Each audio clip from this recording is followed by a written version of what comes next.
আপনি চিন্তা করবেন না, কারণ ফাইন্না মাআল উসরি ইসরা, indeed with every hardship there is ease. প্রত্যেক কষ্টের পরেই আনন্দ আছে না নাই?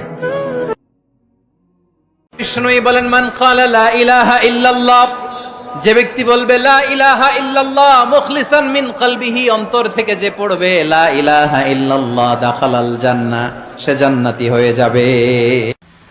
এই দোয়াটা পড়ে ছেলে মেয়েদের ফু দিবেন। মুফাসসির বানায় দিবে কে? যুগ শ্রেষ্ঠ আলেম বানায় দিবে কে? আল্লাহুম্মা ফাক্কিহু ফিদ্দীন ওয়া আল্লিমহু তা'বীল। মুখস্থ থাকলে ভালো, না থাকলে যে রেকর্ড হইতেছে ইউটিউবে শুনে নেবেন। এই দোয়াটা প্রতিদিন পড়তে পারবেন? আমার সাথে আওয়াজ করে পড়েন, আল্লাহুম্মা ইন্না নাসআলুকাল জান্নাতা ওয়া নাউযু বিকা মিনান নার। যে ব্যক্তি দিনে একবার হলেও এই দোয়াটি পাঠ করবে, তার যত বড় সমস্যায় থাকুক না কেন, মহান আল্লাহ তাআলা তা দূর করে দিবেন। সুবহানাল্লাহ। তো দোয়াটি জানার আগে ভিডিওতে একটা লাইক এবং অবশ্যই সাবস্ক্রাইব করবেন। দোয়াটি হলো আস্তাগফিরুল্লাহ ইন্নাল্লাহা গফুরুর রহিম।